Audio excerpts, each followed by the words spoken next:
지난 마지막 시간까지 저희들이 어떤 거 했냐면 칼빈의 제네바 2차 사역, 쫓겨난 다음에 스트라스부르크로 갔다가 다시 재청빙 받아서 2차 제네바 사역을 했던 주요 사역이라든지 또 그의 업적들 이런 것들을 저희들이 살펴보았습니다.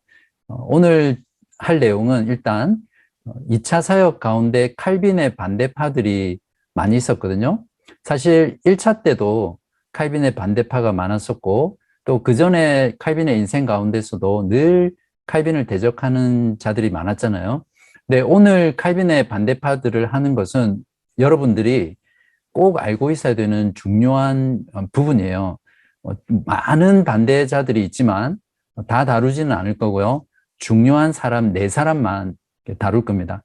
쭉 들으면서 우리가 이런 것까지 알아야 하나 그런 생각이 들 수도 있는데 알아야 합니다.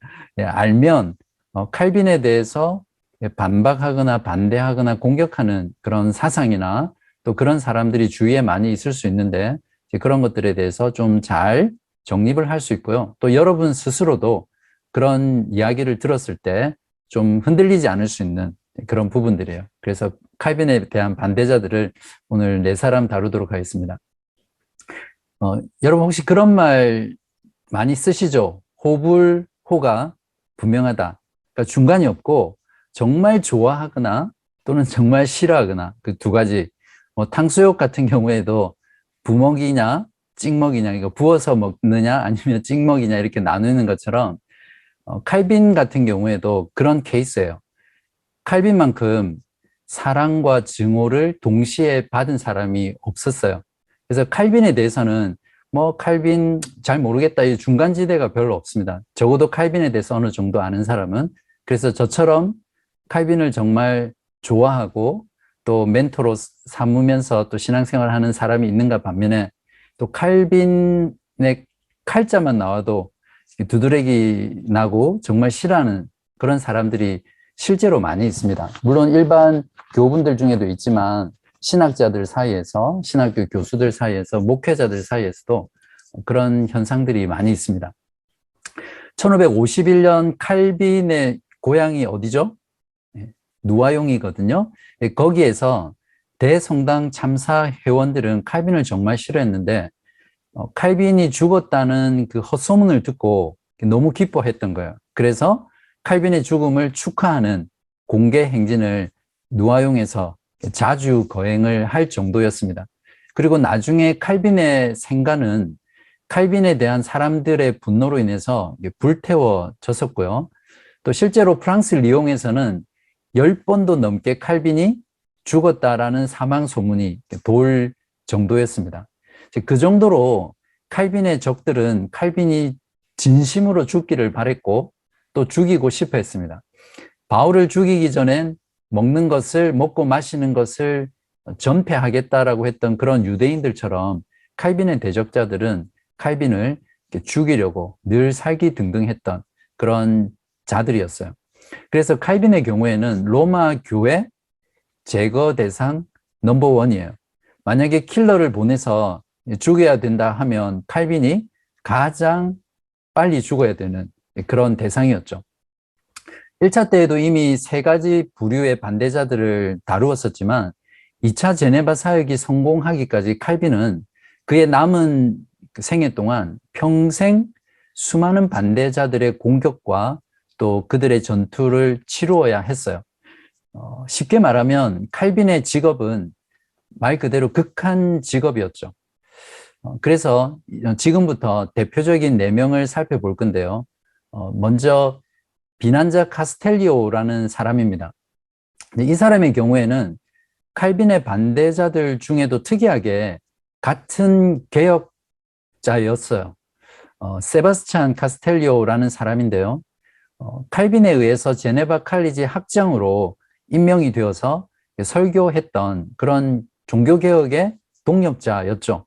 그런데 이 사람이 칼빈을 대적하게 된 이유는 순전히 자신의 시기심 때문이었어요.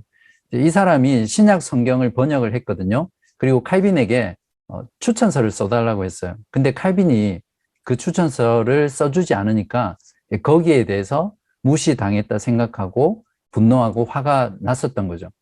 그리고 이 사람이 목사가 되겠다라고 청혼했을 때 칼빈이 또한 거절을 해요. 왜냐하면 이 사람의 교리와 신학이 정통 신앙이 아니었었거든요. 그래서 임직을 주지 않으니까 이 사람이 이제 칼빈에 대해서 적개심이 일어났던 거죠. 이제 어떤 면에서 정통 신앙이 아니라고 칼빈이 판단했냐면 아가서를 영감된 성경이 아니라 단지 솔로몬의 연애 사건이다. 연애 사건을 기록한 것이다. 이렇게 주장을 했고요. 또 사도신경에서 영어 본에는 보면 라틴어 원전에 보면 음부에 내려가셨다라는 구절이 있는데 그 구절에 동의를 하지 않았습니다. 그리고 하나님께서 창세전에 구원받을 자들을 선택하셨다라는 예정론의 교리도 부정했죠. 그러다 보니까 이 사람의 마음 가운데 칼빈에 대해서 이를 부득부득 갈고 있었어요. 그러는 중에 목회자와 신자들이 주중에 이렇게 모임을 가지고 있을 때 이 사람이 갑자기 방에 뛰쳐 들어와서는 칼빈을 공개적으로 비난하고 방을 뛰쳐나갔어요. 그러한 일들로 인해서 이 사람은 제네바에서 추방을 당하는데 이게 사실은 화근이 된 거죠. 떠날 때 그냥 떠난 게 아니라 칼빈에 대한 깊은 고난을 품고 바젤로 떠나게 돼요. 그래서 나중에 뒷부분에서 이제 다루겠지만 몇 년 후에 칼빈이 세르베투스라는 사람을 화형을 주도한 것으로 거짓되게 몰아가고 그러한 칼빈의 행위들을 격렬하게 반대하고 비난하는 책을 냈어요. 이제 칼빈을 대적하고 또 칼빈의 그런 야만적인 행동이나 또 잘못된 행동을 책으로 냈기 때문에 이 사람이 쓴 책은 이후의 시대 가운데 두고 칼빈을 싫어하는 사람들의 공격용 자료가 되는 거죠. 그렇잖아요. 누군가 싫어하면 그 사람을 공격하는 어떤 책이나 자료가 있으면 그걸 사용하잖아요. 바로 그러한 빌미를 주게 된 것이 바로 이 카스텔리오라는 사람이었어요. 그 다음 두 번째 반대파는 파브레 가문에 있는 자유파였어요. 그 첫 번째 시간에 1차 때 제가 말씀드렸죠. 그 리버티인이라고 해서 삶을 막 마음대로 사는 방종주의자들을 자유파 또는 남봉꾼이라고 말씀을 드렸는데 바로 이 자유파가 칼빈을 두고 괴롭히면서 반대를 했어요. 그 중에 특별히 파브레 가문의 사람들이 한두 명이 아니라 그 가문 전체 사람들이 거의 요즘 말로 치면 인간 말종들인 자들이었어요. 그래서 이 반대파들이 실질적으로 칼빈을 가장 고통스럽게 만들었는데 이들은 방탕한 삶을 살았고 도덕적으로 타락한 자들이었기 때문에 보통 역사학자들이 이 사람들을 방종주의자들이다 또는 남봉꾼들이다 이렇게 불렀습니다. 칼빈의 제네바 개혁의 핵심이 무엇이냐면 권징과 치리사역이었잖아요. 그런데 그들의 생활 방식은 칼빈에게 있어 모두가 권징과 치리의 대상이 됐어요. 그래서 출교를 당한다든지 성찬 참여에 금지시킨다든지 또 그들의 도덕적인 잘못된 행동에 대해서 벌금을 낸다든지 형벌을 받는다든지 늘상 그렇게 했었거든요. 그래서 실제로 이들은 자기들의 그런 방탕한 삶으로 인해서 감옥을 그냥 자기 집 안방처럼 들락날락 하던 사람들이었어요. 그러니까 이 사람들 눈에는 칼빈이 얼마나 증오스러웠겠어요. 그 중에 한 대표적인 인물을 들면 가장 악독한 사람이 이 파브레 가문의 딸이었던 프란체스카라는 여자였어요. 표독스럽고 입이 죄송합니다 더럽고 또 모든 권위에 반항적인 사람이었어요. 근데 이 여자가 페랭이라는 총사령관이랑 결혼을 하는데 바로 이 남편인 페랭이 이 방종파들의 지도자격이 되어서 칼빈을 계속해서 괴롭히고 공격하는 거죠. 엎친 데 덮친 격으로 나중에는 이 페랭이라는 사람이 선거에서 수석 행정장관으로 선출이 돼요. 그러니까 결국 방종주의파들이 의회에 많은 좌석을 차지하고 권력을 가지게 되니까 이제는 노골적으로 그리고 힘있게 칼빈을 대적하게 되는 거예요. 그래서 실제로는 이 사람들로 인해서 1차 때와 똑같이 어쩌면 다시 추방을 당할 수밖에 없는 그런 일촉즉발의 상황까지 가기도 했어요. 이들이 칼빈을 어떻게 반대를 했냐면 칼빈의 설교사에게 불만을 품고 칼빈이 설교하는 성 베드로 교회 문에다가 칼빈을 죽이겠다라는 그런 협박문을 붙이기도 했었고요. 칼빈이 길거리를 이렇게 걸어가고 있으면 칼빈 주위를 둘러싸고 칼빈을 막 욕을 하는 거예요.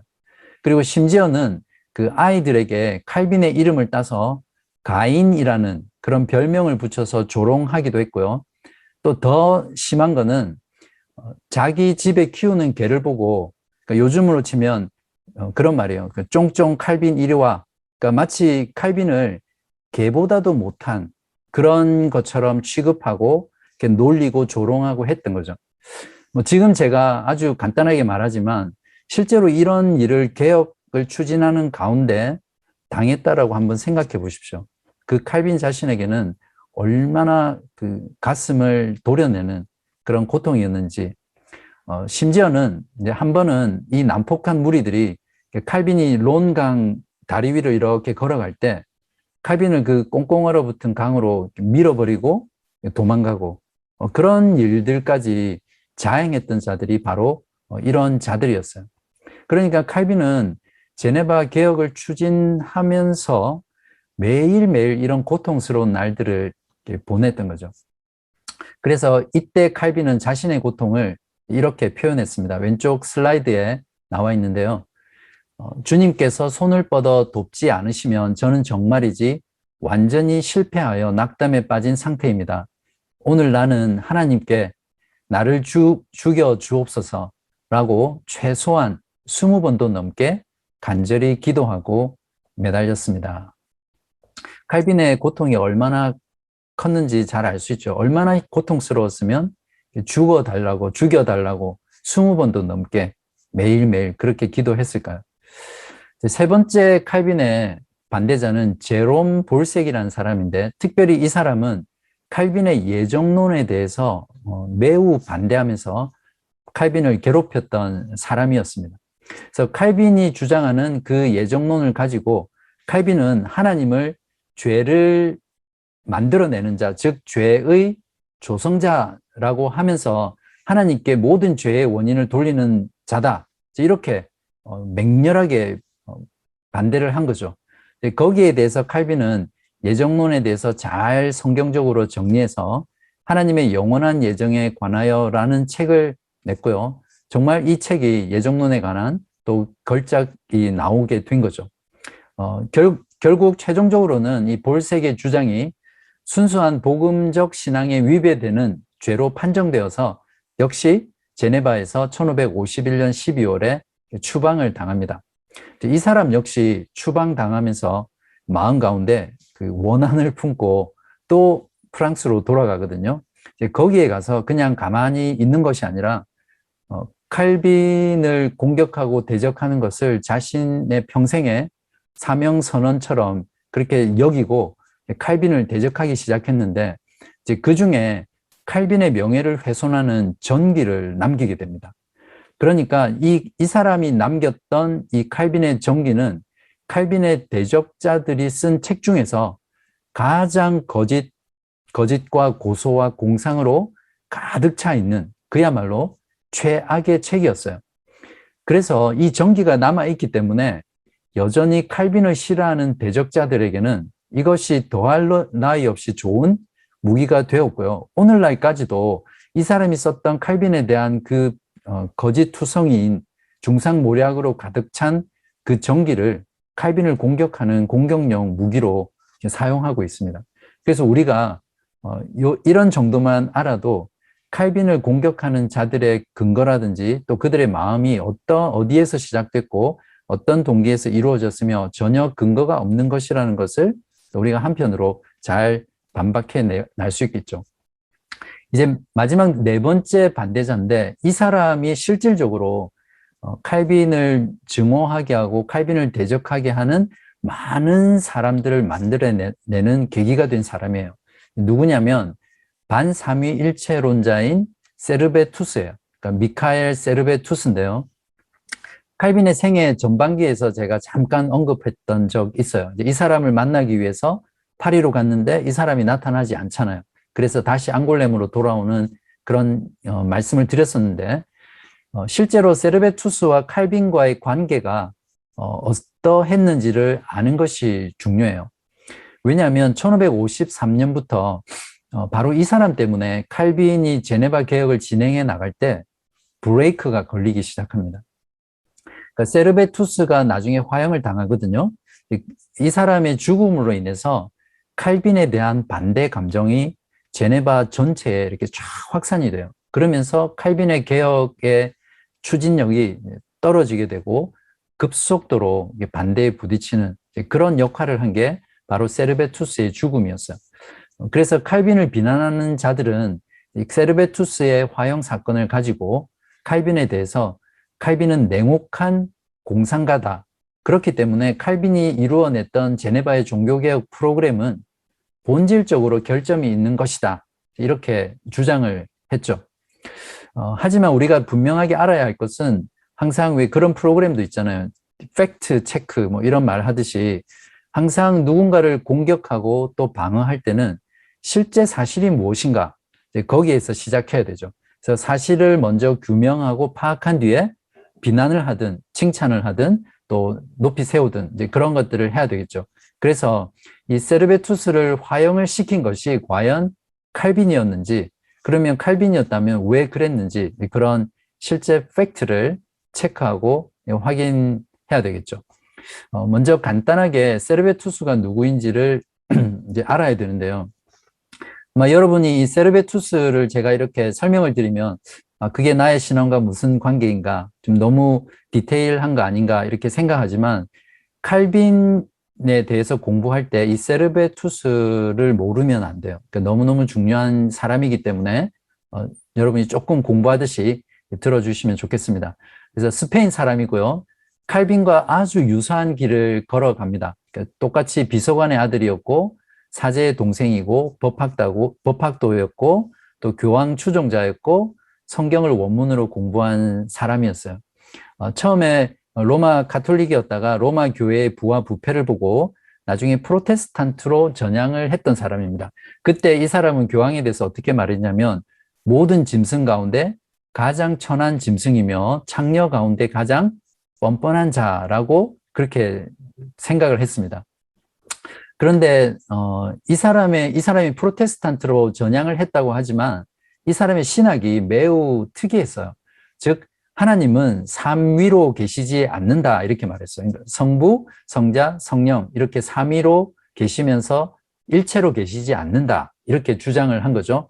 그래서 만약에 하나님이 삼위 하나님이라고 하면 하나님은 몸통 하나에 머리가 셋이 달린 그런 괴물이 될 것이다 이렇게 주장을 했습니다. 또한 이러한 주장의 근거를 성경 어디에도 삼위일체에 대한 말이 한마디도 없기 때문에 삼위일체는 거짓된 거다 이렇게 주장을 했습니다. 그러니까 이 사람을 반삼위일체론자다라고 네이블을 붙이는 이유가 바로 여기에 있습니다. 또한 이 사람은 보통 우리가 초대 교회 때 이단들 공부할 때 반삼위일체론에 대해서 좀 몇 가지 분류하면서 공부한 거 기억나시죠? 양씨 2명, 양태론, 양자론 뭐 이런 이야기 했는데 지금 기억 안 나셔도 실망 안 하셔도 됩니다. 다시 했던 거 들으면 되니까 또 공부하셔도 되고 아무튼 반삼위일체론자들은 반드시 예수 그리스도의 신성과 인성에 관해서도 잘못된 주장을 하게 돼 있어요. 그래서 이 사람 역시 예수님의 신성을 부정했는데 예수는 사람일 뿐이고 영원한 하나님의 아들이 아니다.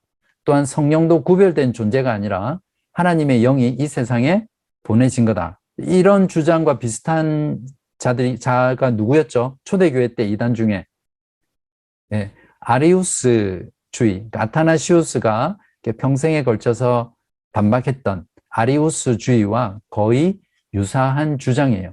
그러니까 해 아래 새 것이 없다고 이단들도 결국에는 말을 요렇게 저렇게 바꿔서 뭐 옛날에 있었던 그런 이단 사상들을 계속해서 반복해서 주장하는 거죠.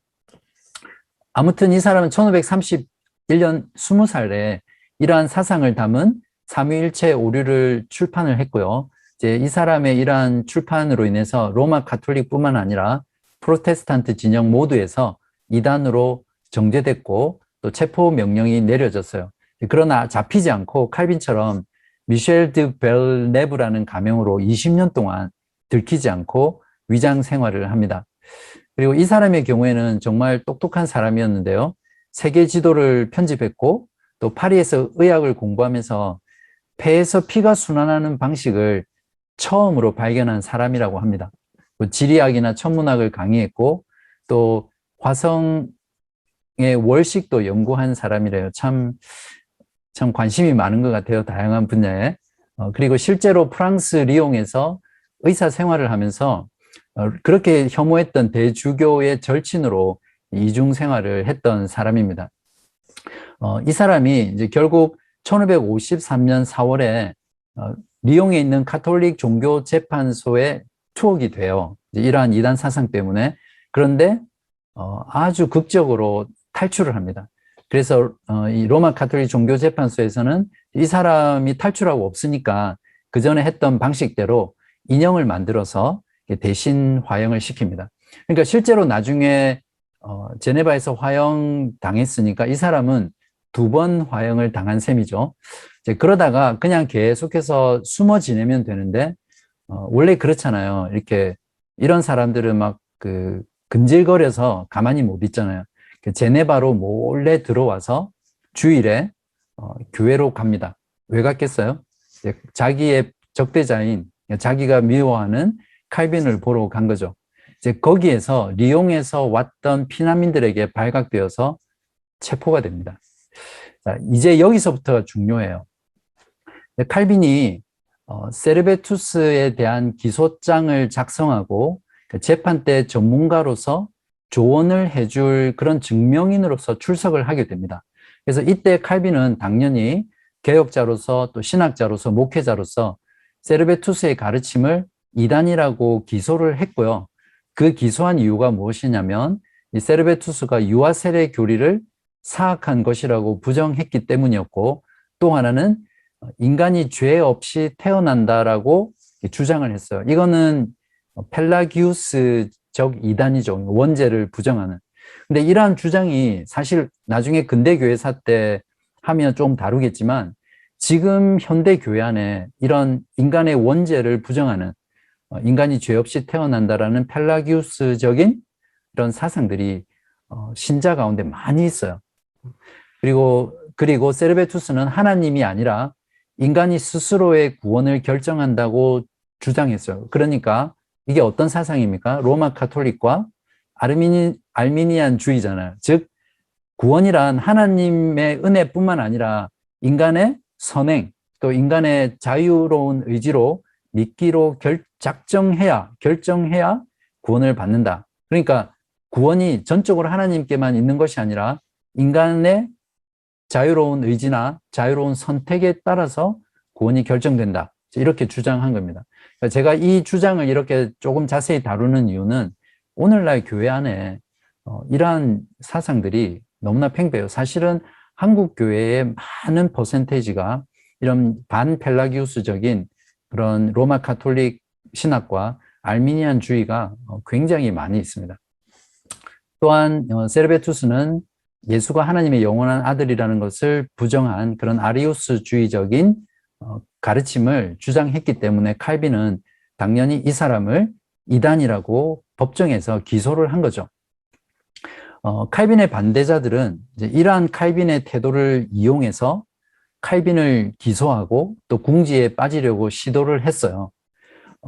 칼빈이 결국 세르베투스가 화형을 당하도록 한 장본인이다. 이렇게 몰아세워서 칼빈을 공격한 거죠. 그렇지만 실제로 복음적인 도시였던 제네바에서도 칼빈의 이 반대자들의 이런 칼빈에 대한 기소를 인정받지 못했었고요.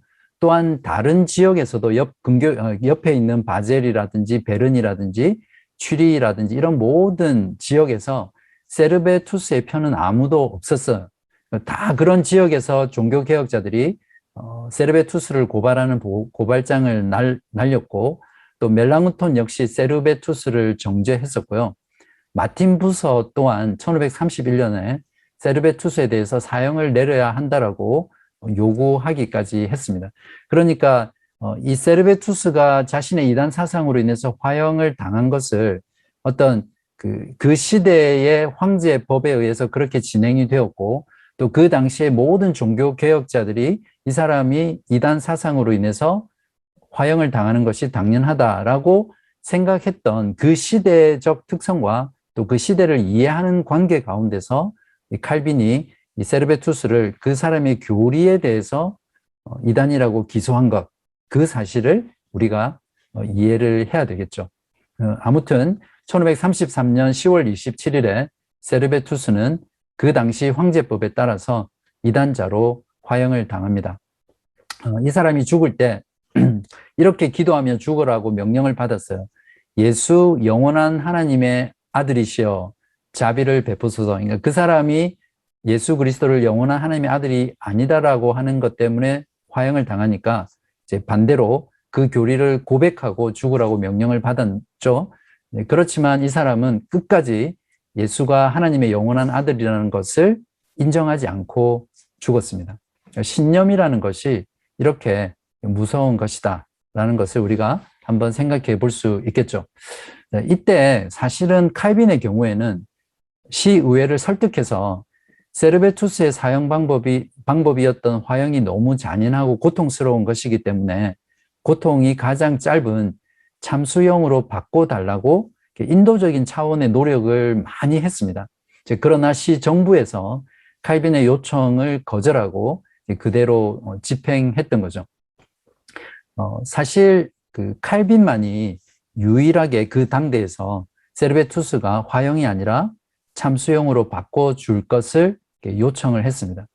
그렇기 때문에 우리는 이 칼빈과 세르베투스의 관계 속에서 이 사람이 화형을 당했던 이런 사건을 이해할 때 이러한 정황들, 이러한 팩트들, 또 이러한 당시의 시대적 상황, 또 당시의 법, 분위기 이런 것들을 다 고려했을 때 칼빈의 그런 그 기소들이 얼마나 근거가 없는 것인지를 우리가 생각할 수 있겠죠.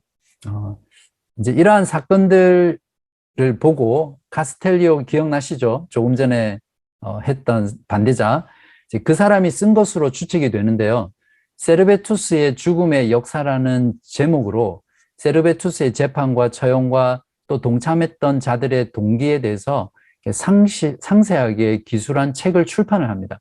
역시 이 책 역시 사실을 철저하게 왜곡하고 세르베투스의 죽음의 책임을 시 당국이 아니라 칼빈에게 돌리면서 칼빈이 바로 죽인 것이라고 맹 비난을 했던 책입니다.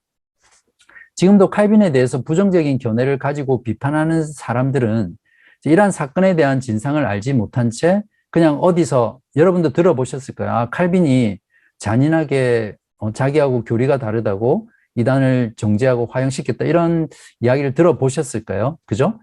그래서 그런 근거 없는 사실에 따라서 칼빈을 보고 종교 재판을 통해서 이단을 화형시켰던 정말 피도 눈물도 없는 냉혈한 인간이다 이렇게 비판을 하고 그러한 인간성 때문에 그가 했던 모든 종교 개혁의 업적들을 다 문제가 있는 흠이 있고 오류가 있는 것이다 이렇게 매도하는 반대자들이 대부분이죠. 테아반이 쓴 전기에 보면 이 사건에 대해서 그녀가 평을 해놓은 것이 있습니다. 제 생각하고 많이 비슷하고 또 공감이 갔었기 때문에 제가 여러분들에게 인용하면서 읽어 드리려고 합니다. 제가 읽어 드릴게요. 20세기에 이르러 역사를 돌아볼 때 칼빈이 그 시대의 다른 사람들과 똑같이 세르베투스를 대했던 것은 유감스러운 일이다. 그의 저서와 행동을 보면 칼빈은 시대를 훨씬 앞서간 인물로서 관용과 자유의 길을 가리켜 보여줬고 교회와 국가의 분리를 말했고 각 사람이 자신의 양심을 따라 하나님을 믿을 권리를 공표한 사람이기에 세르베투스 사건은 더욱 유감스러운 일이 아닐 수 없다.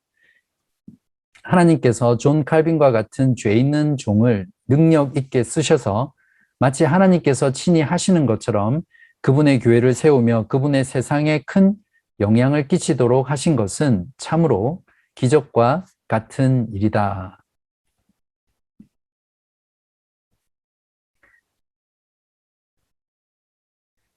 자, 이렇게 해서 칼빈의 반대자 네 사람을 다루어 보았습니다. 물론 칼빈에 대한 전기나 다른 책들을 보면 이 네 사람 말고도 칼빈을 괴롭힌 사람들이 정말 그 읽는 동안에도 이렇게 화가 날 정도로 그런 사람들이 많이 있어요. 그 중에 특별히 칼빈의 반대자들에게 큰 힘을 실어줬던 네 사람에 대해서 제가 간단하게 다루었고요. 여러분도 이러한 칼빈의 반대자들의 이야기들을 통해서 혹시 칼빈에 대한 부정적인 공격을 받거나 또 여러분 스스로 어떤 책을 읽거나 했을 때 그걸 객관적으로 잘 판단할 수 있기를 바랍니다.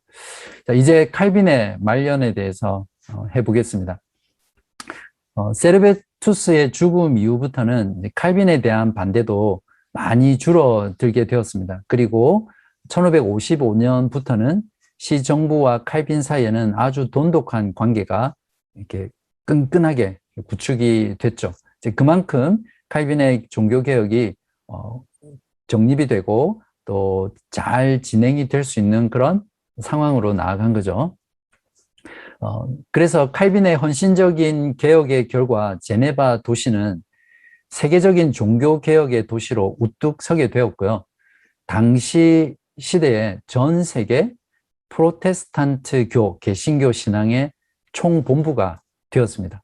그러니까 프로테스탄트 신앙하면 다 제네바로 몰려오는, 또 제네바에 오면 해결이 되는 그런 교두보적인 역할들을 했죠.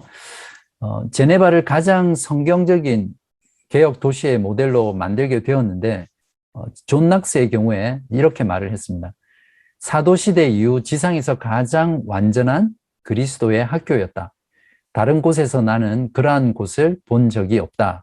존 베일의 경우에는 제네바는 내게 모든 세계의 비밀로 보인다. 수많은 사람들이 그곳으로 모여들었고 그곳은 가난 가운데서도 살 수 있는 성소와 같았다라고 격찬을 했고요.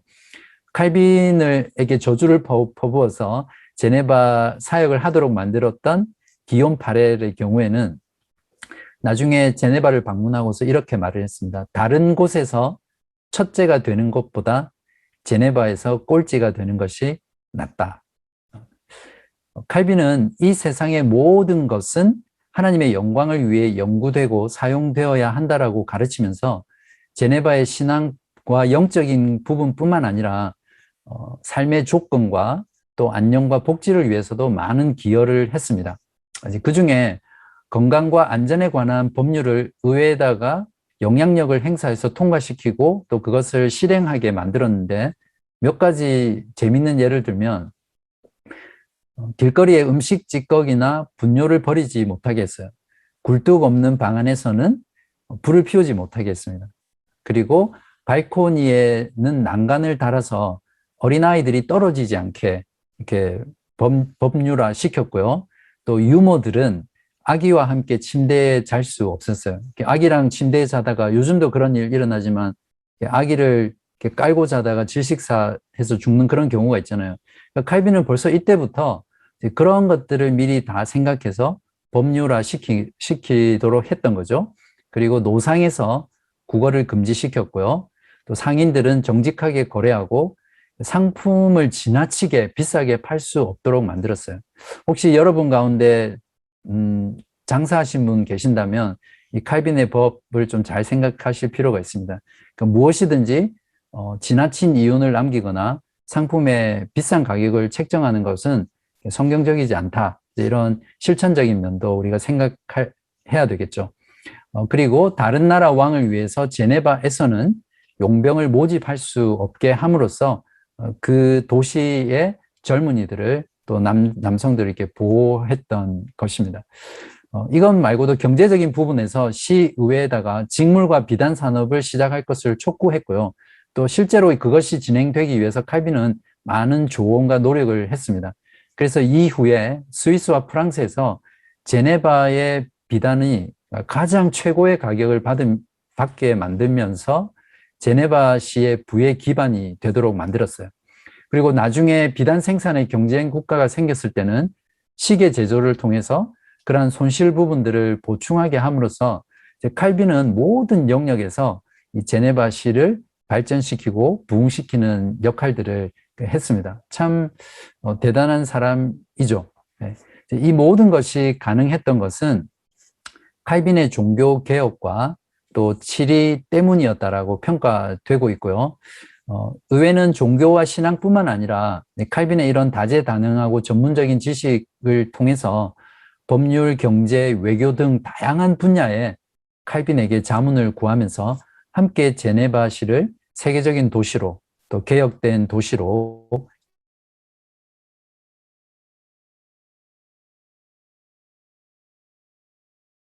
솔로몬 같은 그런 위인이지 않나 이런 생각을 해봤습니다. 그 모든 열방에서 솔로몬의 지혜를 듣고 구하기 위해서 솔로몬을 찾아왔던 그런 것처럼 모든 그 사람들이 종류의 사람들이 또 심지어는 정치인들까지도 칼빈에게 가서 자문을 구하고 또 그것에 도움을 받는 이런 지혜들을 보면 칼빈은 특별히 하나님께서 그 시대 가운데 세우신 위인이다 이런 생각들을 해보게 되었습니다.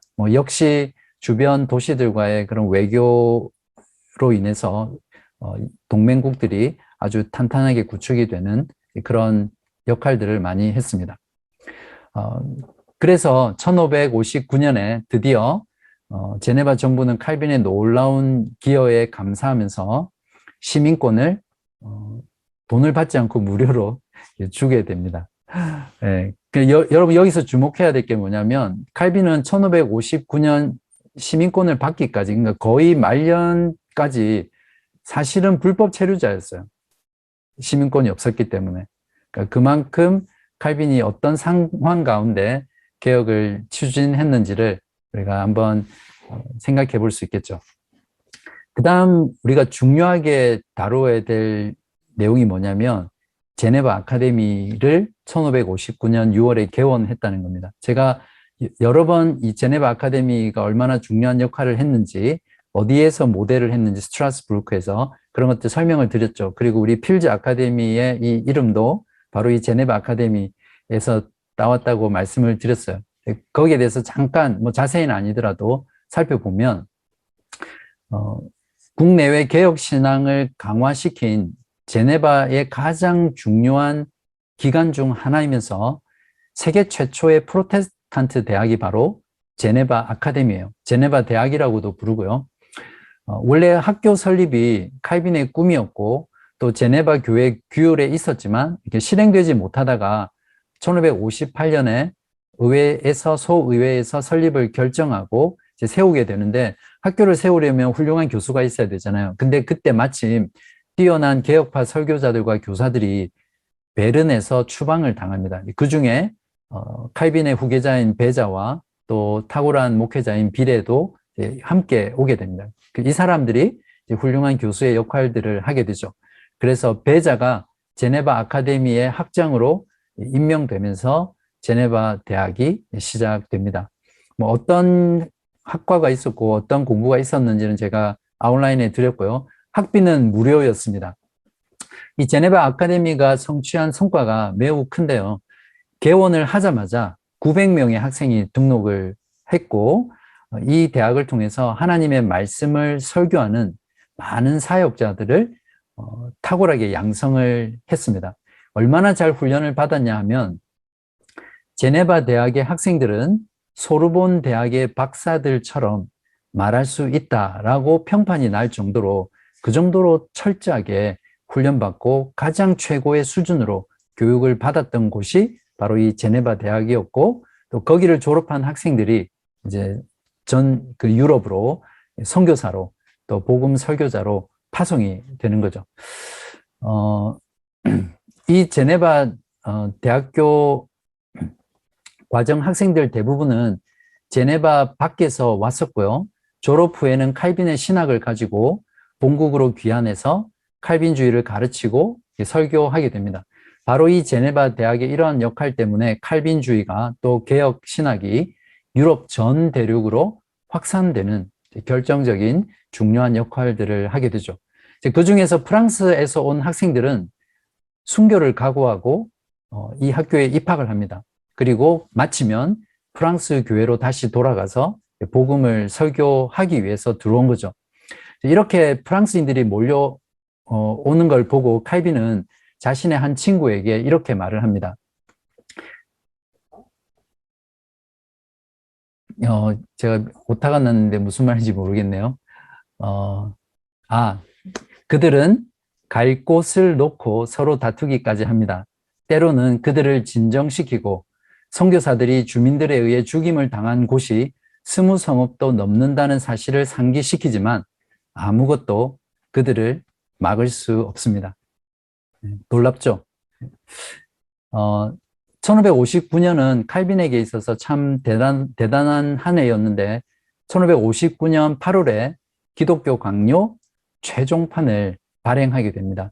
초판의 경우에는 바젤에서 1536년에 처음 발행을 했었고요. 그때 제목이 어떤 거였냐면 구원의 교리에 꼭 알아야 하는 것과 경건의 총체 또는 경건에 대한 가장 총체적인 것을 담고 있는 기독교의 요람. 이게 초판의 제목이었어요. 제목만 봐도 기독교 강요가 어떤 책인지, 어떤 내용을 담고 있는지 잘 알 수 있겠죠. 또 이 책의 목적도 알 수 있고요. 이제 초판에서는 6장으로 구성이 되어 있었습니다. 그러니까 2판의 경우에는 1539년 2차 제네바 목회 때 17장으로 증보가 된 거죠. 그리고 최종판인 1559년 제네바 판은 지금 우리가 가지고 있는 기독교 강요입니다. 총 84장으로 증보돼서 완결됩니다. 처음 6장에서 시작해서 84장으로 늘어났는데 제일 처음 개관할 때 말씀드렸지만 처음 초판에서 다루었던 그 교리와 내용들이 신학들이 전혀 수정되지 않고 증가는 했지만 또 더 상세하게 다루어지기는 했지만 그때 6장에서 초판에서 주장하고 가르쳤던 교리를 이 부분은 내가 점점 신앙이 자라면서 공부를 해보니까 이게 아니었다 이런 게 없어요. 그냥 동일하게 똑같은 교리와 신학을 마지막 최종판까지 출판했다는 것을 우리가 좀 유의 깊게 생각하면 좋겠습니다. 그리고 1564년에는 성경 주석을 완성하게 되는데요. 1540년 로마서 주석을 시작으로 고린도 후석을 발간했고 마지막 죽기 직전에는 여호수아 주석을 끝으로 23년 동안 작업을 해서 성경 주석을 완간합니다. 구약은 총 9권이고요. 신약의 경우에는 요한계시록을 제외하고 모든 성경을 다 주석을 했습니다. 그래서 칼빈의 성경 주석에 대한 평가를 제가 첫 번째 시간 개관에서도 했지만 이렇게 평가하고 있습니다. 그 중에 그러한 평가들을 종합해서 김병영 목사의 종교개혁사 노트에 이렇게 정의를 하고 있습니다. 독창성과 깊이, 명석함과 경건함에 있어 타의 추종을 불어 루터가 성경 번역의 왕이라고 한다면 칼빈은 성경 주석의 천재요 황제라고 불릴만 하다. 성경의 무호성과 확실성을 바탕으로 쓰인 것으로 그의 탁월한 신학과 방대한 성경 지식과 깊은 통찰력과 영감이 총집약된 책으로서 지난 500여 년간 역사적 개혁주의와 기독교의 신학을 가장 엄밀하고 선명하게 설명한 위대한 책이다. 이렇게 말한 내용은 이 사람의 단독의 말이 아니라 많은 역사학자들의 평가가 이렇게 종합적으로 요약한 내용이거든요. 그래서 목회자뿐만 아니라 모든 그리스도인들이라면 최소한 전부는 아니더라도 일부분이라도 우리가 틈틈이 읽고 참고해야 될 그런 탁월한 성경 주석이라고 생각을 합니다. 그래서 여러분도 너무 많기 때문에 다 할 수는 없지만 때때로 주석이나 이런 것들이 필요할 때 찾아서 그 부분만 읽어보시면 많이 도움이 될 거라고 생각을 합니다. 칼빈의 임종에 대해서 칼빈의 생애에서 마지막 부분을 다루죠. 칼빈의 경우에 1564년 5월 27일 55세 나이로 임종을 하거든요.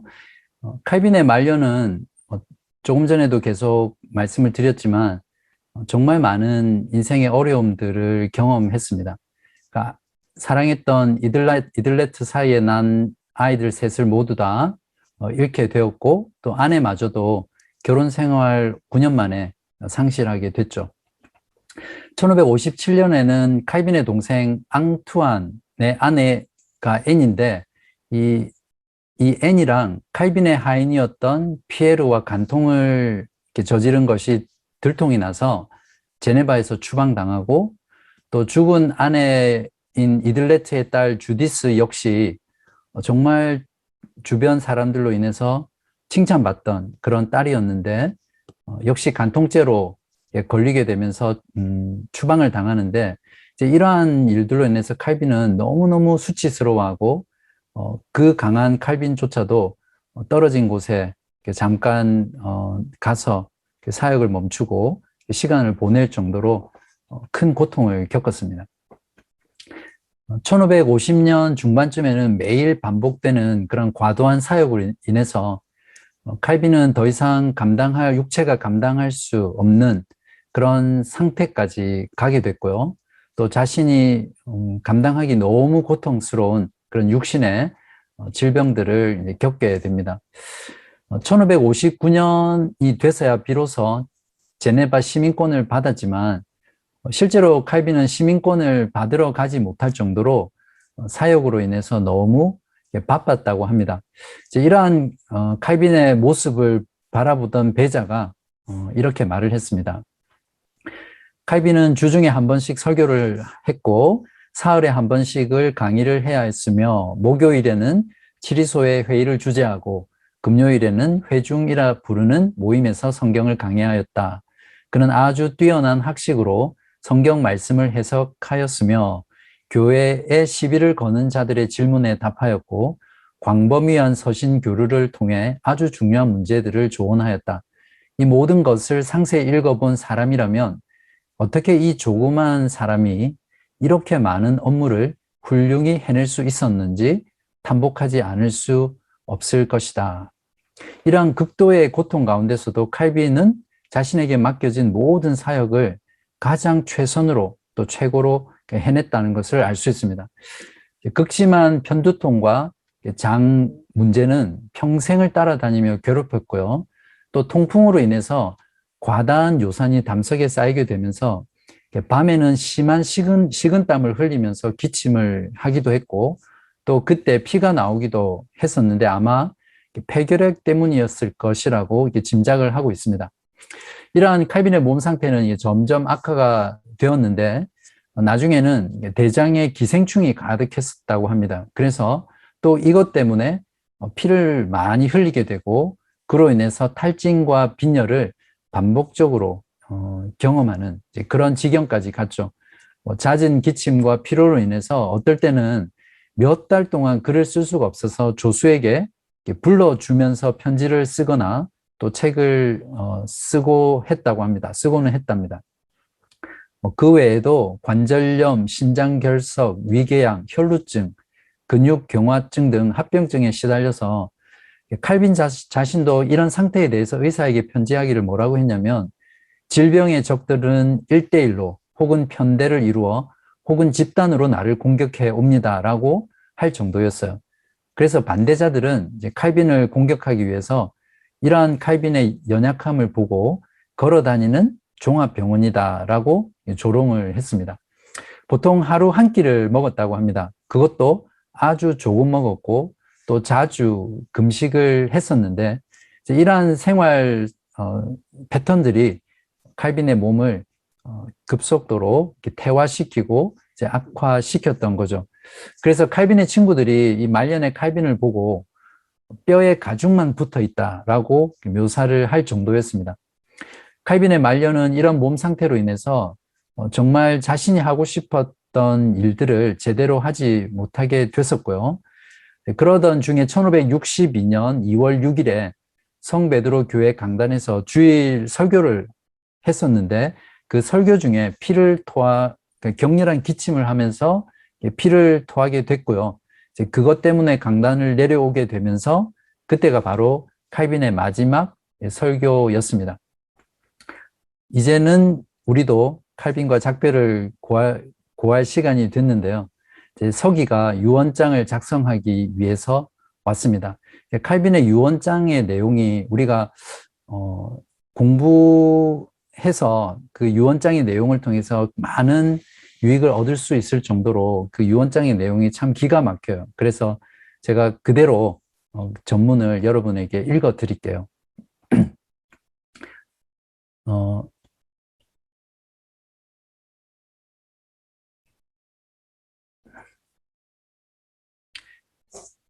무엇보다도 먼저 하나님께 감사를 드립니다.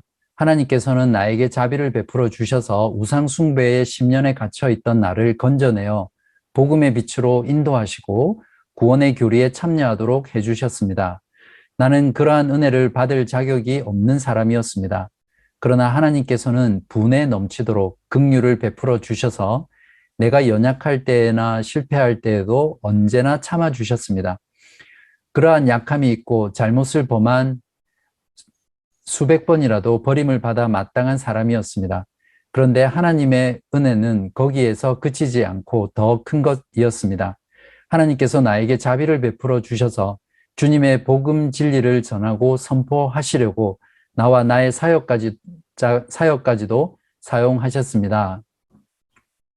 따라서 나는 이 믿음으로 살고 죽기를 원한다고 분명히 말합니다.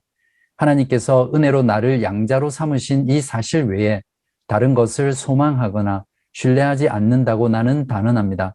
그것만이 나의 구원의 유일한 근거입니다. 나는 하나님께서 우리 주 예수 그리스도 안에서 나에게 보여주신 은혜를 받아들이고 나의 모든 죄를 씻어 없애는 그분의 고난과 죽음을 의지합니다. 내가 또한 주님께 간청하는 한 가지는 불쌍한 죄인들 모두를 위하여 흘리신 우리의 위대한 구주의 보혈로 나를 씻겨주시고 정결하게 해주셔서 그분 앞에서 내가 그분의 형상을 닮은 사람으로 나타나게 되는 것입니다. 내가 또한 분명히 밝히는 것이 있습니다. 주님께서 나에게 주신 은혜를 따라서 나는 강설에서나 글에서나 하나님의 말씀을 혼잡하게 하지 않고 선포하려고 노력하였으며 성경을 진실하게 해석하려고 노력하였습니다. 또한 진리의 대적들과 논쟁을 해야 할 때에도 언제나 어떤 책량이나 교모한 논증을 사용하지 않았고 주님께서 하신 일을 변호하는 일에서 항상 정직하게 나아갔습니다. 그렇지만 통탄스럽게도 나의 뜻과 열심은 만일 말로 표현한다면 너무 냉랭하고 소심한 것이어서 어느 곳에서나 어떤 일에서나 죄책감을 느낄 수밖에 없습니다. 주님의 무한하신 자비가 아니었다면 나의 열심과 노력도 모두 연기에 지나지 않았을 것입니다. 주님께서 베풀어 주신 은혜의 선물들은 나로 하여금 더 큰 죄책감을 느끼게 합니다. 따라서 하나님께서 자비의 아버지시고 나와 같이 이렇게 비참한 죄인에게도 자비의 아버지로 나타내신다는 사실이 내게는 유일한 피난처입니다. 여기까지가 칼빈의 유언장이고요.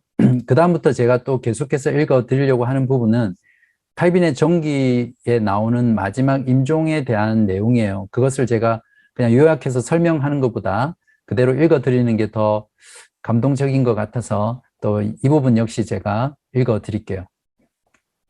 서기가 모두 들을 수 있게 유언을 크게 낭독하자 목사 6명과 교수 1명이 증인으로 서명했다. 교회와 시에서 일하는 사람들에게 고별 인사를 하는 짤막한 시간도 가졌다. 4월 30일 소의회 의원들은 칼빈의 침대 주위에 모였다. 칼빈은 그들의 호의에 감사를 했고 그가 봉직하는 동안 화를 냈던 것을 비롯해 그가 지은 다른 죄에 대해 용서를 구했다. 또 조언과 경고와 격려도 했다. 나라와 도시에 힘을 주시는 분은 오직 하나님이시라는 사실을 항상 기억하십시오. 그는 시와 시의회를 위해 간절히 기도했다. 각각의 의원에게 오른손을 내밀어 고별 인사를 나누었다. 의원들은 친아버지의 임종을 맞는 것처럼 울며 침실을 떠났다. 임종의 시간에 대한 부분입니다. 이튿날에는 목사들이 왔다. 칼빈은 힘을 내어 긴 시간 동안 이야기를 나누었다. 칼빈은 추억에 잠겼다. 불만을 품은 시민들이 개들을 풀어 그의 발꿈치로 달려들고 옷과 다리를 덥석 물던 기억이 여전히 생생했다.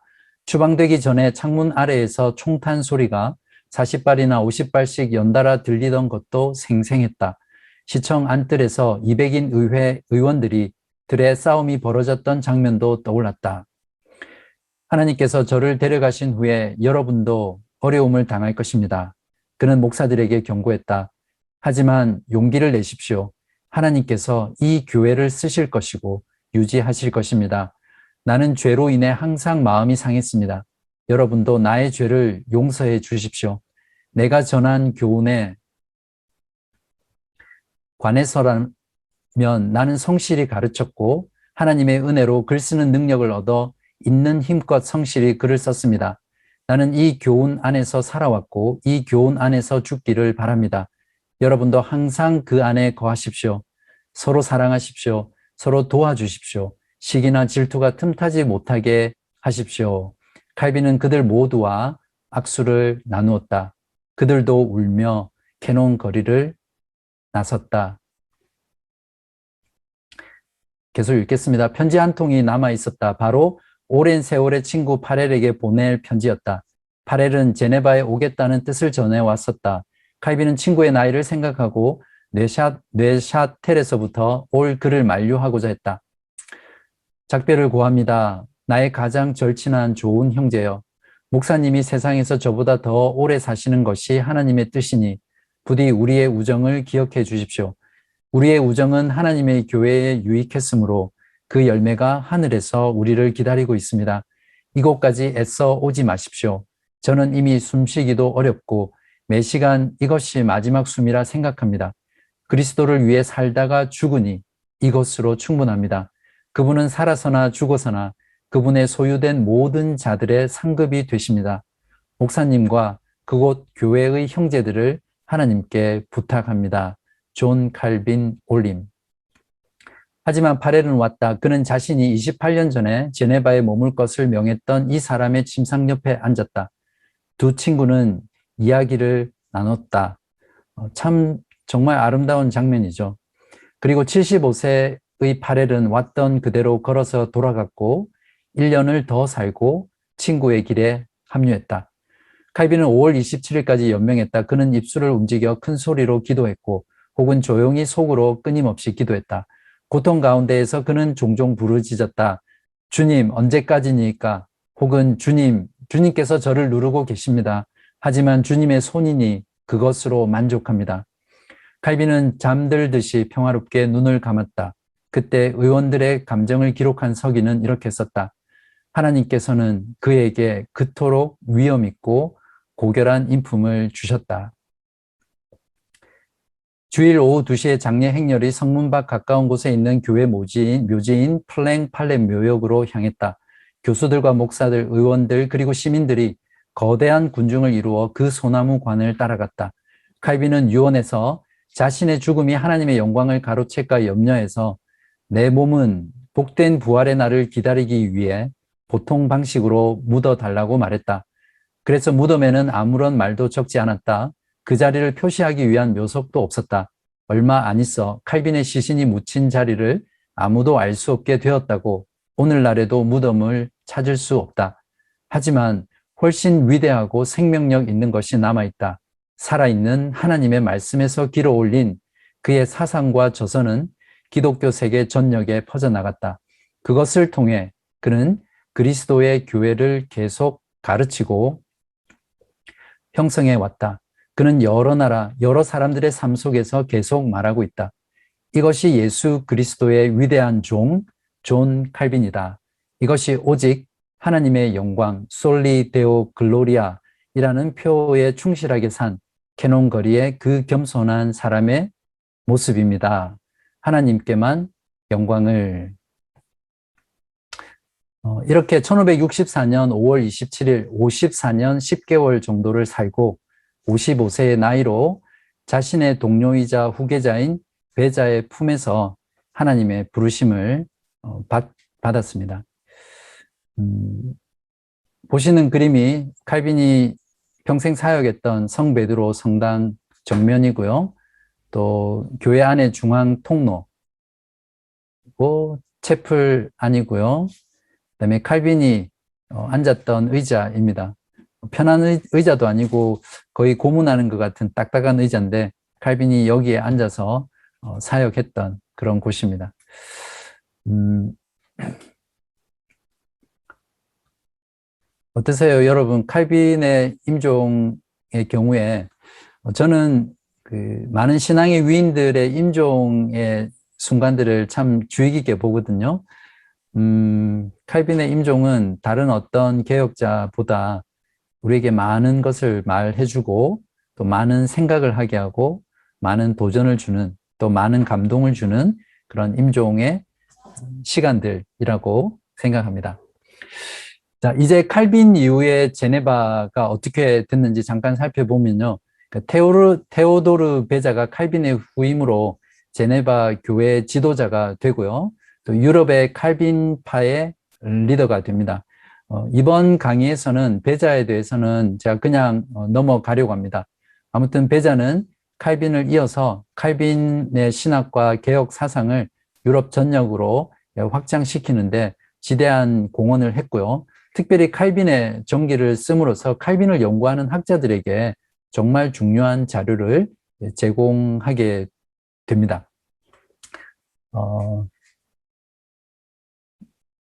그 다음에 중요하게 다룰 내용은 무엇이냐면 칼빈의 제네바 종교개혁은 아까 제네바 도시의 경우에는 프로테스탄트 교회 총본부, 본산이 된 그런 도시라고 했잖아요. 그러니까 제네바의 개혁으로 끝난 것이 아니라 칼빈의 신학과 사상 그리고 신앙 그리고 칼빈의 종교 개혁이 이루어졌던 제네바의 개혁은 제네바를 넘어서 그 당시 세계로 이렇게 확산되고 또 퍼져나가는 그러한 놀라운 일들이 있었는데요.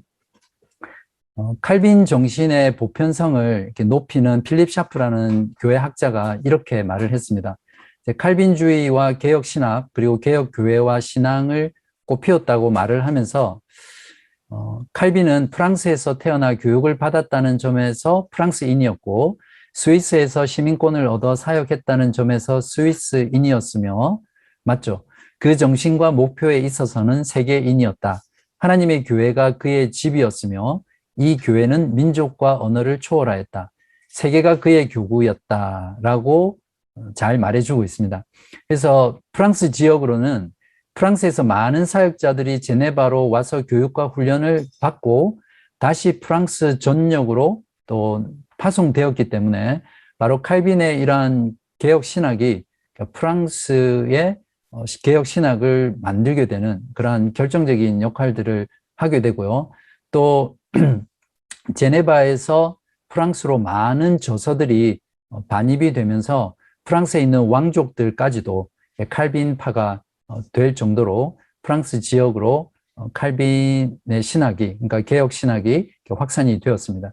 그리고 저지대 국가라고 네덜란드, 벨기에, 룩셈부르크, 오늘날로 치면 그 세 나라인데 이 저지대 국가에도 박해를 피해서 온 프로테스탄트들이 제네바에서 훈련을 받고 다시 돌아가면서 그곳에 개혁 신학과 신앙을 또 교회를 확산시켰고요. 또 실제로 제네바에 있는 목회자들이 이곳으로 파송이 돼요. 선교사로.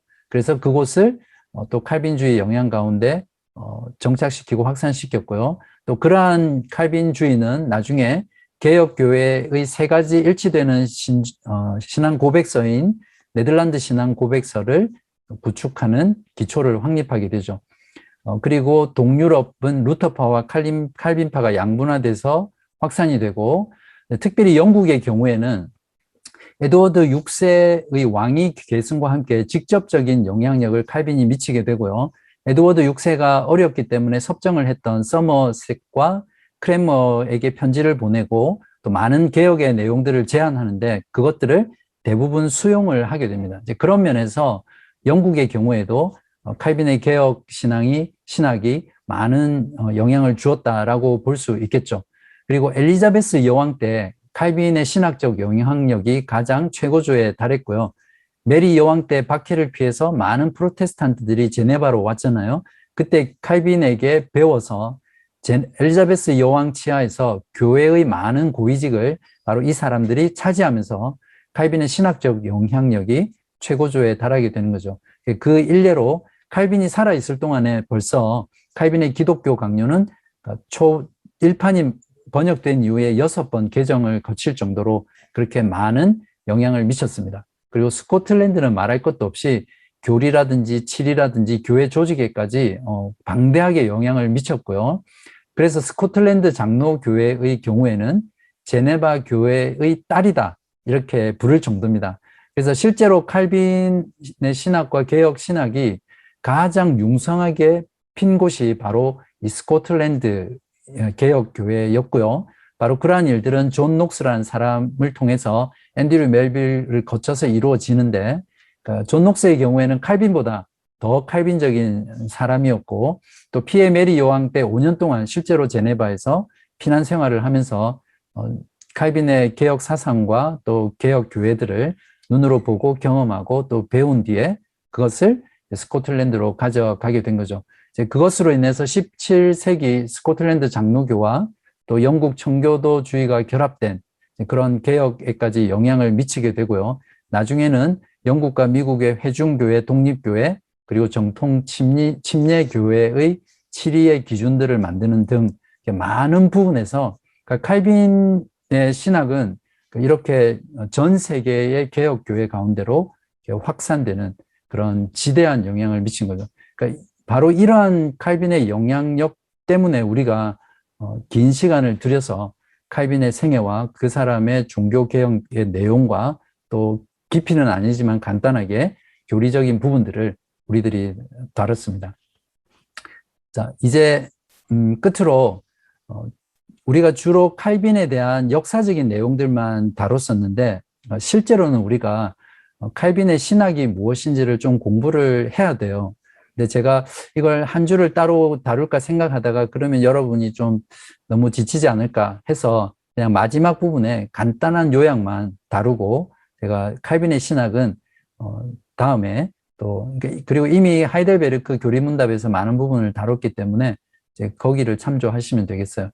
일단 성경관 같은 경우에는 기존의 종교개혁자들하고 거의 유사합니다. 읽어보시면 되고요. 특별히 성경을 해석할 때 역사적이면서 문법적으로 성경을 해석했다는 것이 매우 중요해요. 이것이 바로 개혁 신학의 성경 해석법이거든요. 그러니까 종교개혁의 핵심은 여러 가지를 이야기할 수 있지만 로마 가톨릭이 1000년 동안 잘못 해석해왔던 성경 해석의 방법을 역사적이면서 문법적이면서 자연적인 그런 방법으로 성경을 해석하는 그런 해석학의 개혁이다. 이렇게 말할 수 있습니다.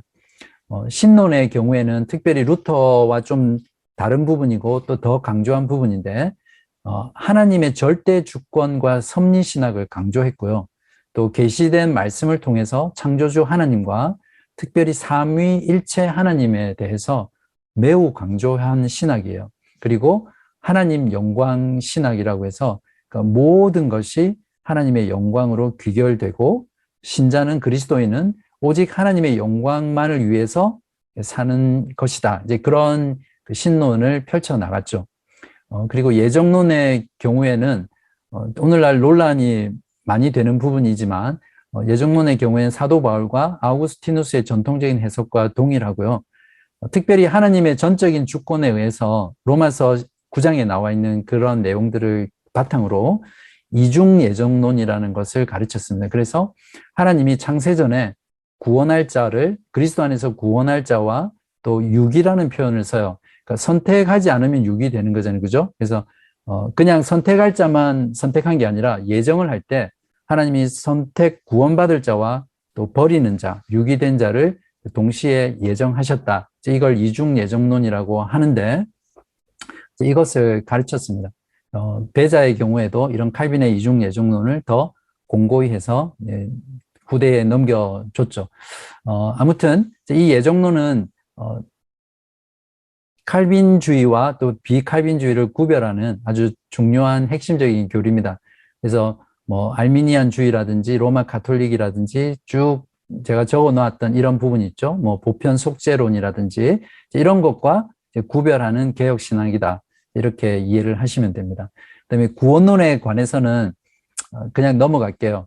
시간이 걸리니까 보통 튤립 교리라고 해서 칼빈의 구원에 관한 5가지 교리 또는 칼빈의 5대 강령이라고 해서 그 영어의 TULIP 그 첫자를 이렇게 따서 전적 타락, 무조건적 선택, 제한 속죄, 저항할 수 없는 은혜, 성도의 견인, 이제 이렇게 5가지 구원에 대한 교리를 칼빈주의라고 그렇게 하고요. 그것을 개혁 신학이라고 그렇게 우리들이 분류를 합니다. 이 부분은 나중에 도르트 신조 네덜란드 종교 개혁할 때 제가 알미니안과 함께 자세히 다룰게요. 그래서 넘어가겠습니다. 이 부분은. 근데 그리스도인은 반드시 이 교리를 알아야 돼요. 그 다음에 성령론 있고요. 넘어가겠습니다. 성령론. 교회론의 경우에도 여러분 아웃라인 읽어보시고요. 자세히 다루고 싶지만 너무 시간이 걸리니까 또 성찬론도 마찬가지입니다. 또 이거는 중간중간 제가 루터의 성찬론, 즈빙글리의 성찬론과 비교하면서 여러 번 말씀드렸기 때문에 넘어가도록 하겠습니다. 너무 많이 넘어가네요. 벌써 30분이네요. 예배론에 대해서는 제가 좀 다루고 넘어가야 될 것 같아요. 칼빈의 경우에는 예배 개혁이 교회 개혁의 핵심으로 보았습니다. 왜냐하면 예배가 구원과 직결된 문제였기 때문입니다. 실제로 로마 가톨릭의 잘못된 부분이 그런 미사라는 것을 통해서 예배를 철저하게 오용하고 왜곡시켰잖아요. 그래서 칼빈의 경우에 뭐 다른 종교 개혁자들도 마찬가지지만 특별히 예배 개혁이 교회 개혁의 가장 핵심적인 것이다라고 해서 2가지 개혁을 했는데, 첫 번째는 미사의 잘못된 오류, 신학적인 오류들을 지적하면서 바른 예배 신학을 수립을 했습니다. 그때 이렇게 비판을 했는데요. 사람의 경외감을 불러일으키고 그것을 보기만 하여도 영광과 경배를 돌리고 싶은 마음이 들도록 하려고 좌대나 높은 곳에 상을 세우도록 하는 것이 사탄의 교묘한 전략이었습니다. 이러한 일들을 오늘날 현대 교회 안에서 소위 그 예배 프로그램 안에 참 많이 도입하잖아요. 이런 어떤 성상이라든지 어떤 뭐 이런 형상들을 상을 세우지는 않지만, 그 다음에 우상숭배는 하나님의 형상으로 지음받은 사람을 속이는 일일 뿐 아니라 하나님의 영광을 탈취하는 일이었습니다. 따라서 신자는 순수한 예배가 왜곡되는 것을 볼 때에 분노를 느끼고, 여러분 그러세요? 우상을 제거하기 위해 투쟁하며 참된 예배를 위한 열망을 가져야 합니다. 칼빈은 하나님을 진실로 예배하는 것을 포기하느니 차라리 죽음을 택하는 편이 낫고, 미사를 도입하느니 대포가 불비처럼 도시에 떨어지는 편이 낫다고 하였습니다. 이러한 칼빈의 예배 개혁을 내용을 보면 오늘날 우리의 예배가 어떤가, 우리의 주일 모임이 어떤가를 참 심각하게 돌아봐야 되겠죠. 사람에게 보이기 위한 예배가 아닌가, 사람의 마음을 자극하고 감동을 주기 위해서 인위적으로 조작된 그런 프로그램, 뭐 오케스트라라든지 경배와 찬양이라든지 각종 인간 중심의 간증이나 세미나 또는 흥미로운 것들, 이런 것들이 우리가 드리는 그 주일마다 모이는 그 모임 가운데, 예배 가운데 얼마나 많이 섞여 있는가, 이런 것들을 보면 칼빈의 말처럼 우리가 분노해야 하는 그런 책임이 있지 않나. 그리고 분노하는 데서 그치는 것이 아니라 참된 하나님이 명령하신 방법대로 하나님을 섬기고 또 우리가 교회로 모이는 것이 얼마나 중요한가. 자, 그것들을 우리가 알 수 있고요. 또 이러한 예배의 신학으로 인해서 결국 복음 설교를 통해서 새로운 예배 공동체가 형성되도록 한 것이 칼빈의 예배 개혁의 2가지 핵심이었습니다. 그리고 세 번째로 말씀의 선포와 성찬 중심의 예배로 만들었기 때문에 칼빈을 예전의 개혁자라고 그렇게 부릅니다. 그래서 그전에 있던 모든 그런 잘못된 방식을 개혁해서 말씀 중심의 간결한 예배 순서를 만들었고요. 또 설교를 매우 높은 위치에 두었습니다. 그래서 칼빈은 설교를 단순한 설교자의 행위라기보다는 하나님의 행위로 생각하고 가르쳤고요. 복음을 설교할 때 그 설교 시에 하나님께서 실제로 임재하셔서 구원의 일을 직접 행하신다고 가르쳤습니다. 이렇게 말을 했는데요. 강단은 하나님의 보좌이고 거기에서 하나님께서 우리 영혼을 통치하십니다. 하나님의 심판의 자리는 매우 존엄한데 이 영적 통치에 대하여 말하자면 하나님께서는 우리를 천국에까지 이끌고자 하시는 것입니다. 또 칼빈은 시편 찬송을 도입했고요. 예배 개혁을 통해서 하나님과 언약의 교제를 나누는 그런 새로운 예전을 형성했습니다. 그래서 참된 개혁이란 사람이 하는 운동이나 프로그램이 아니라 말씀과 성령으로 사람이 매주일 개혁되는 것이고요. 하나님께서 그때 개혁하시고 사람은 그분의 말씀으로 개혁되는데 이것이 매주일의 예배에서 볼 수 있는 그런 참된 개혁입니다. 우리로 치면 주일 모임을 통해서죠. 그러니까 역사 속에서 정통 신학과 신앙을 이어가는 길은 어떤 다른 프로그램이나 다른 캠페인이나 집회를 통해서 이루어지는 것이 아니라 매주일 말씀의 신실한 선포와 또 그 말씀으로 새로 지음받은 사람들이 하나님께 바른 예배를 드리는 데 있다는 것을 우리가 꼭 기억해야 됩니다. 그래서 예배가 교회의 기원이면서 또 존재의 목적이고요. 교회는 하나님의 부름을 받고 예배하는 자들로 구성되어 있고 우리가 바르게 예배 드릴 때에 교회가 항상 새롭게 됩니다. 이것이 칼빈이 가르치고 제네바에서 구현해냈던 예배 개혁의 본질의 모습이었습니다. 그래서 우리는 말씀을 듣고 기도하고 찬송하면서 삼위 하나님의 일에 참여하는 것이고요. 우리의 생활에서 그 열매를 맺어가는 거죠. 그것이 신앙생활의 주 본질이에요. 그래서 16세기에도 그러했고 지금도 그러하며 또한 주님 오실 때까지 하나님의 참된 교회에서는 계속 그럴 것이라는 것을 우리가 확신하고 신앙생활 해야 되겠습니다. 칼빈의 세속 정보에 대한 신학은 제가 넘어가도록 하고요. 이제 제가 5분 안에 칼빈의 생애와 종교개혁을 마치면서 좀 생각했던 내용 또 여러분이 정리해야 될 부분들을 간단하게 정리하고 오늘 강의를 마치도록 하겠습니다. 괜찮으시겠죠? 네, 오늘 8시 40분에 시작했으니까 일단 왜 칼빈과 그의 신학과 또 종교개혁이 중요한가 생각해 봐야겠죠.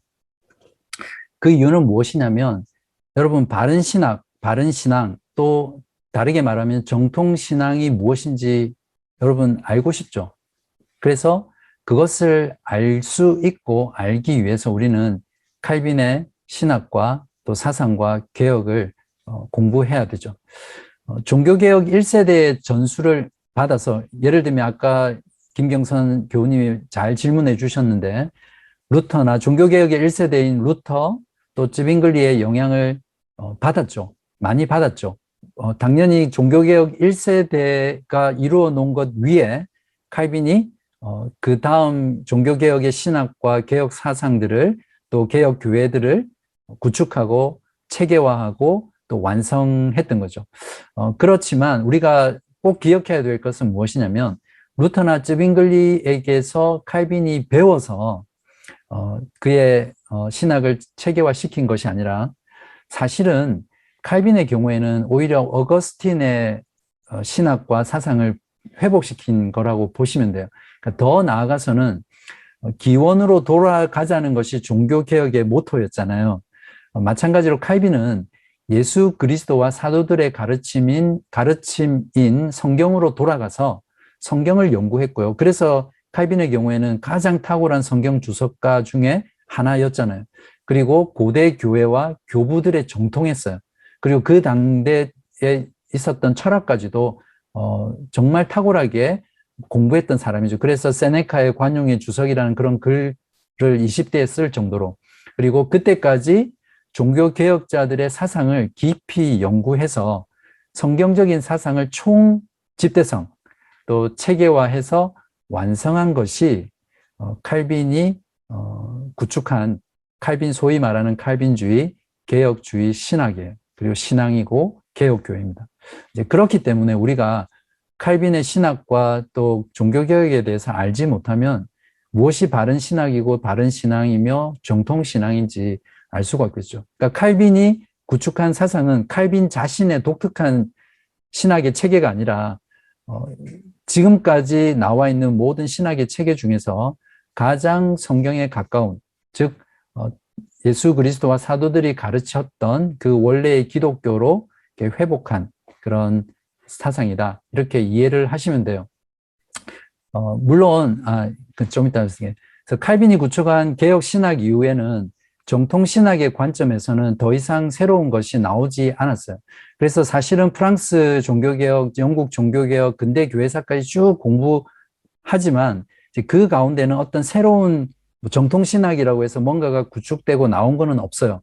그러니까 모두가 칼빈주의의 아류이거나 반대자이거나 변형이거나 이탈이거나 또는 거기에서 보충하고 확장한 것, 개선한 것이지 어떤 칼빈주의라고 하는 그 신학 체계처럼 어떤 뭐 루터 체계라든지 루터교라든지 뭐 로마 가톨릭이라든지 이런 어떤 특별한 신학의 체계가 나오지는 않았어요. 왜 그러냐면 참된 신앙은 언제나 성경에 계시된 하나님 말씀으로 돌아가서 말씀을 바르게 읽고 이해하고 해석하는 것이기 때문이에요. 뭔가 시대가 지나면서 뭔가 새로운 것이 계속 나와야 되고 또 성경을 이해하고 해석하는 것도 뭔가 새로워야 된다 이런 생각들을 가지고 있는데 그거는 정말 잘못된 것이죠. 항상 성경으로 돌아가서 성경이 말하는 것이 무엇인가를 이렇게 점검하고 돌아보는 것이 중요하죠. 그런 면에서 칼빈의 업적을 정리하면 진리의 보고였던 초기 교회에서 진리를 묻어버렸던 천년의 중세 교회를 다시 리폼, 본래의 것으로 돌아가서 본래의 것을 본질적으로 회복한 그것이 즉 진리를 재발견해서 체계화한 것이 칼빈의 업적이다. 그렇게 우리가 정의를 하고 넘어가시면 좋겠습니다. 그렇지만 우리가 꼭 기억해야 될 게 또 뭐냐면 칼빈과 그의 신학을 우상시해서는 안 된다는 겁니다. 그 사람 칼빈도 연약한 인간이고요. 또 하나님은 그러한 칼빈의 연약함을 들어서 하나님의 강하심을 나타내신 그런 도구에 불과하다는 것을 우리가 꼭 기억해야 돼요. 그래서 칼빈도 틀릴 수 있고 실수할 수 있고 또 실제로 틀렸고 실수한 적이 있어요.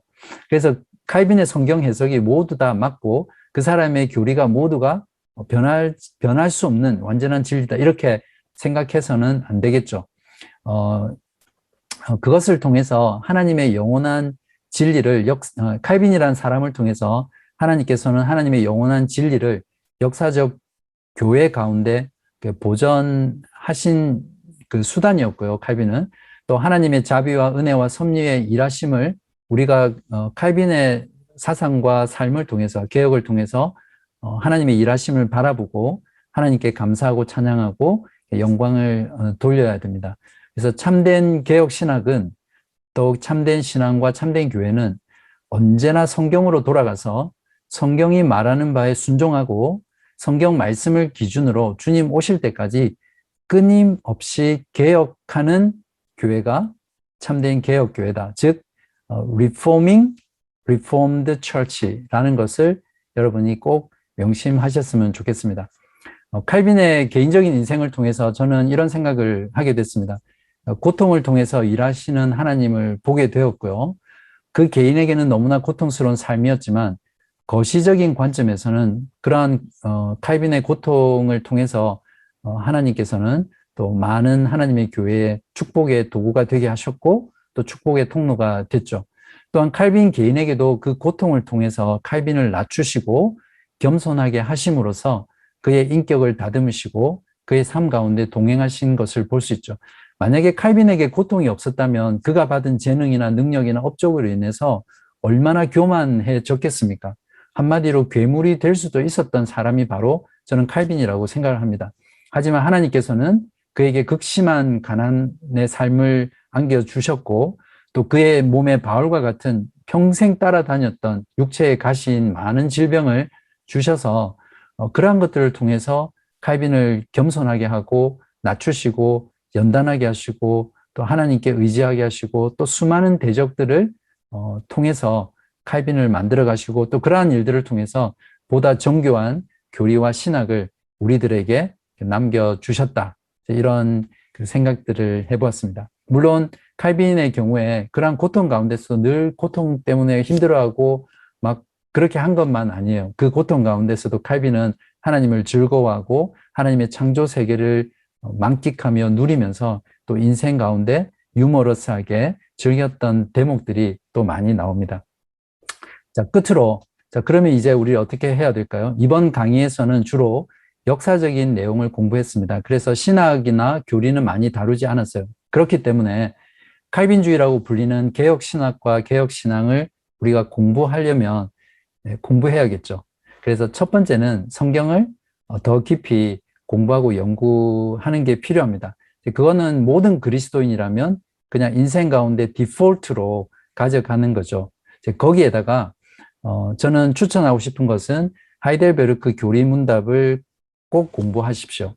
이것을 위해서. 그래서 하이델베르크 교리문답은 개혁교회의 하나 되는 세 가지 신앙 고백서 중에 네덜란드 신앙 고백서, 도르트 신조, 하이델베르크인데 그 중에 제 생각에는 가장 탁월한 신앙 고백서가 아닌가 그렇게 생각하고요.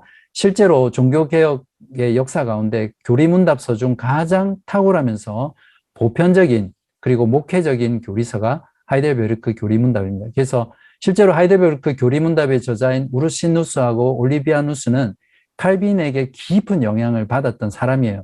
그래서 개혁신학, 개혁신앙, 개혁교회, 칼빈주의를 공부하기 위해서는 하이델베르크 교리문답을 공부하시고요.